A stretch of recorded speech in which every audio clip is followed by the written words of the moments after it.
So let's talk about a couple of clusters of storms. Those reports across places like Chicago and across the upper Midwest and across the Dakotas. That batch is now headed off to the Northeast, providing some showers and even some stormy activity across Pittsburgh. Points on south. We'll watch that line and come back to that in just a moment. But we also want to watch this area as well.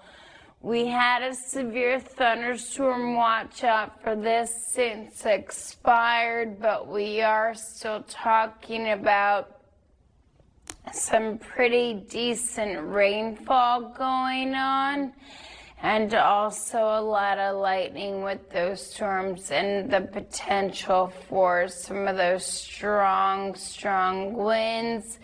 Rounds of storms, here we go. It's the setup. So you have this ridge of high pressure, right? And it kind of acts maybe as a blockade, you would say.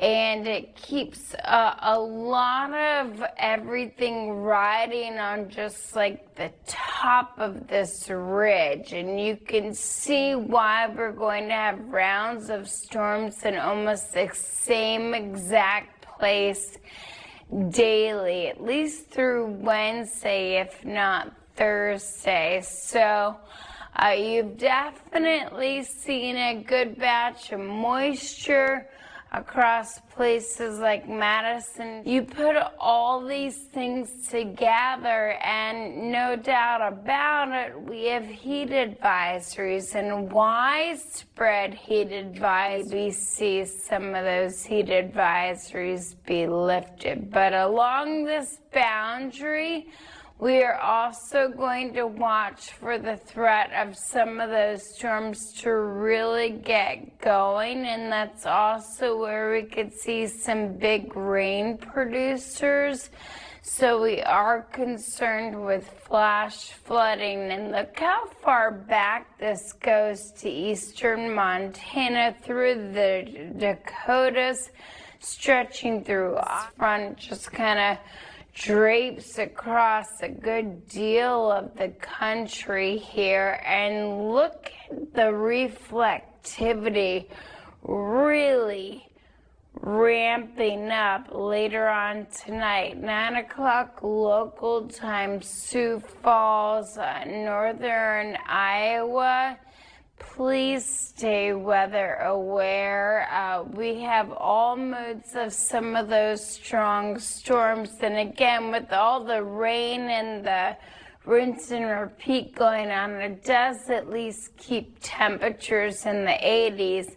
But it's still also going to be on the muggy side. So now we have to talk about where a lot of the storms, that first batch, is going. That's going to head to the northeast, and you can see on water vaporimetry all the moisture in the mid to upper levels, and you can see where you're following a lot of the rain and the heavy rain at that. It's steady across interior New England, upstate New York.